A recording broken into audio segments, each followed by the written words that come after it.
এবং আমরা আমাদের তৃণমূলের প্রাণের দাবি আলহাজ মোবাশ্বের আলম ভূঁইয়াকে নমিনেশন দিয়ে যিনি 8 সালে নির্বাচন করেছেন এবং এখন পর্যন্ত 1500 নেতা কর্মীর মামলা উনি করেছেন।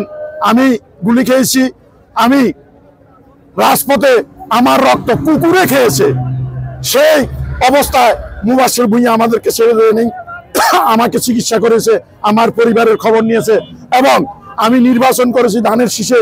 সাবেক এমপি হিসাবে আমি গফুর ভূঁইয়াকে ফোন করেছিলাম যে ভাই আমি তো ম্যাডাম আমাকে ধানের শীষ দিয়েছে, উনি ওনার বক্তব্য বলেছে তুই বালের শীষ কেন নিয়েছিস। এই হলো ওনার অবস্থা, যাকে আজকে নমিনেশন দিয়েছে তার সাথে নাই। ইনশাআল্লাহ জননেতা মোবাশ্বের আলম ভূঁইয়াকে নমিনেশন দিলে আমরা এই সিট জনাব তারেক রহমানকে উপহার দিব, এটাই হলো আমাদের দৃঢ়। আমি অনুরোধ করব আগামী দিনের রাষ্ট্রনায়ক, আজকে তৃণমূলের অবস্থা দেখেন, আজকে 14 দিন পরেও আজকে নেতা কর্মীদেরকে রাস্তা থেকে সরানো যায় নাই। এটাই হচ্ছে নেতার প্রতি কর্মীদের ভালোবাসা। আজকে উপরস্থ যারা আছেন তাদের তৃণমূলের নেতৃবৃন্দর কনসেপ্ট বুঝতে হবে, তৃণমূলের কনসেপ্ট বুঝেই নমিনেশনটা দিতে হবে। আমাদের প্রাণের দাবি, আমাদের হৃদয়ের দাবি, আমাদের স্পন্দন জননেতা জনাব মোবাশ্বের আলম ভূঁইয়াকে আপনারা নমিনেশন দেন। ইনশাআল্লাহ আমরা সবাই ঐক্যবদ্ধভাবে জনাব তারেক রহমানকে সিট উপহার দিব। ধন্যবাদ সবাইকে। আসসালামু আলাইকুম। সম্মানিত আমাদের শ্রদ্ধেয় মাননীয় তারেক রহমান সাহেব, আমি খালেদা জিয়ার প্রতি আমার শ্রদ্ধা এবং মরহুম জিয়া রহমানের মাগফিরাত কামনা করি। আমার প্রাণের দাবি, আমরা 2007 সাল থেকে ছাত্র দলের দায়িত্ব 24 সাল পর্যন্ত আমি ছিলাম। আলহাজ মোবাশ্বের আলম ভূঁইয়া যে কোনো আন্দোলন সংগ্রামে আমাদেরকে উনি সহযোগিতা করছে।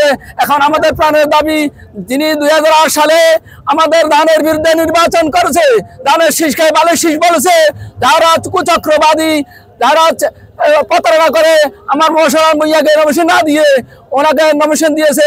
আমরা অতি সত্ত্বর তারেক রহমান সাহেবের কাছে আমাদের আকুল আবেদন, আমাদের ছাত্র দল, যুব দল, স্বেচ্ছাসেবক দল সহ আমাদের সকল অঙ্গ সংগঠনের প্রাণের দাবি আলহাজ মোবাশ্বের আলম ভূঁইয়াকে নমিনেশন পেরে দিয়ে জিয়া রহমানের আদর্শকে আমাদের বাস্তবায়ন করার যেন সুযোগ করে দেন এবং ধানের শীষকে আমরা যেন বিফল ভোটে জয়ী করে নাঙ্গলকোটকে উন্নয়নের মুখে নিতে পারি, সে আশা ব্যক্ত করি। আমার সংক্ষিপ্ত বিগত দিনে এখন যে মনোনয়ন পেয়েছে সম্ভাব্য তালিকায় এই আব্দুল গফুর ভূঁইয়া 2008 সালে এই লোটাস কামালকে বিজয় লাভ করেছে, নৌকা মার্কার বিজয় লাভ করেছে নাঙ্গলকোট ও লালমাইতে। আপনারা জানেন, আমি আমাদের ভারপ্রাপ্ত চেয়ারম্যান তারেক রহমানের কাছে একটি জিনিস জানতে চাই, যারা এই কুমিল্লাতে এখন যে চিন্ডিকেটের রাজনীতি শুরু হয়েছে তারা বিগত 17 বছর কোথায় ছিল সেই কি দেখাতে পারবে? কোন একটা জাকেরিয়া তারেক সুমন সেই কি বিগত 17 বছর কোন একটা আন্দোলনের সংগ্রামে কোন একটা ভিডিও ফুটেজ এমনকি কোন একটা ভিডিও সে দেখাতে পারবে না? কিন্তু আমাদের নেতা জনাব মোবাশ্বের আলম ভূঁইয়া 28 অক্টোবরে তার অন্তত 280 জন নেতা কর্মী জনগণ টাওয়ার থেকে অ্যারেস্ট হয়েছে।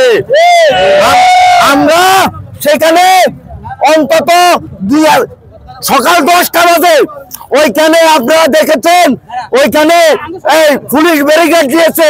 সকাল 10টার সময় এই মোবাশ্বের আলম ভূঁইয়ার নেতা কর্মীরা 28 অক্টোবরে নয়া পল্টনের ব্যারিকেড ভেঙেছিল এবং যে হট্টগোল শুরু হয়েছিল সেটা জমজম টাওয়ার কাকতাল মোড় থেকে শুরু হয়েছিল, আর সেটা শুরু হয়েছিল একমাত্র মোবাশ্বের আলম ভূঁইয়ার নির্দেশে সেটা শুরু হয়েছিল। আমরা চাই অতি শীঘ্রই দলের ভারপ্রাপ্ত চেয়ারম্যান জনাব তারেক রহমান এবং দলের হাইকমান্ডে যারা আছে তারা অতি শীঘ্রই নাঙ্গলকোট 10 নির্বাচনীয় 10 আসন তথা লালমাই এটার সম্বন্ধে ওনারা অতি শীঘ্রই একটা সঠিক ডিসিশন নেবে। এই বলে আমার বক্তব্য আমরা এখানে শেষ করছি। আল্লাহ হাফেজ।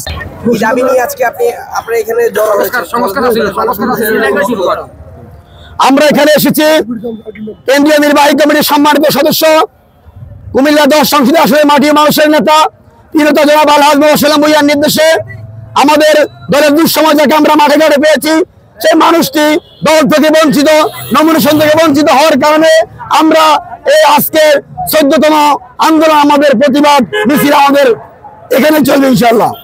ধন্যবাদ সবাই।